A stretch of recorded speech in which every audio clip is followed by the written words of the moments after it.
Temuan Indonesia Corruption Watch soal korupsi di dunia pendidikan bukanlah barang baru. Meski isu itu memprihatinkan, isu itu sudah lama terdengar. Kompas 3 Mei 2005 menurunkan laporan berjudul Memberantas Korupsi Mulailah dari Sekolah. Dalam laporan itu sudah diidentifikasi 4 lapis korupsi di sektor pendidikan. Lapis pertama guru, lapis kedua kepala sekolah dan komite sekolah, lapis ketiga dinas pendidikan, dan lapis keempat departemen. Masalahnya kemudian apa sebenarnya langkah signifikan untuk membedainya sehingga 11 tahun kemudian masalah itu masih menjadi berita. Harian ini kemarin kembali menulis temuan ICW. ICW mengatakan anggaran pendidikan jadi sasaran korupsi. Selama 10 tahun terakhir, korupsi di sektor pendidikan menyebabkan kerugian negara 1,3 triliun rupiah. Dilaporkan pula lapis-lapis korupsi dan model korupsi berupa penggelapan, penggelembungan nilai, pemotongan, penyalahgunaan anggaran, proyek fiktif. Semangat laporan ICW tak jauh berbeda dengan organisasi lain ketika merilis temuannya Mei 2005. Ironis memang kalau korupsi menyentuh sektor pendidikan dan bertahan begitu lama. Apakah ini zona nyaman dan perlu digebrak oleh seorang pemimpin?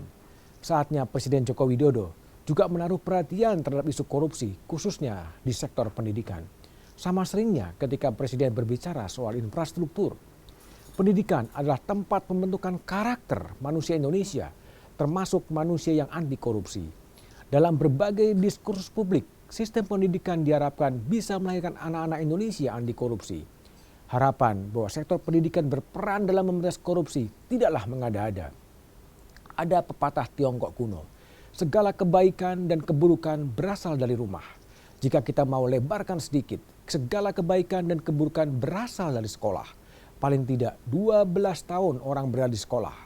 Selain pendidikan keluarga, pendidikan di sekolah juga memegang peran penting untuk melahirkan generasi anti korupsi. Rumah dan sekolah harus menjadi tempat bersemainya nilai dan norma luhur anti korupsi. Utopika itu seharusnya tidak, bahwa sektor pendidikan masih terlilit korupsi harus diakui. Bukan sekedar dibantah, tapi harus dicarikan solusi. Ada tantangan, ada respon. Pendekatan teknologi informasi dengan sistem pengadaan barang secara elektronik dan melarang penggunaan transaksi tunai bisa menjadi solusi untuk menekan korupsi seperti dikatakan Mendikbud Anies Baswedan. Upaya perbaikan sudah ada, namun perlu diperluas. Pada sisi lain, sistem pendidikan karakter harus mampu melahirkan generasi Indonesia yang bisa mengatakan tidak untuk korupsi karena korupsi adalah sumber petaka.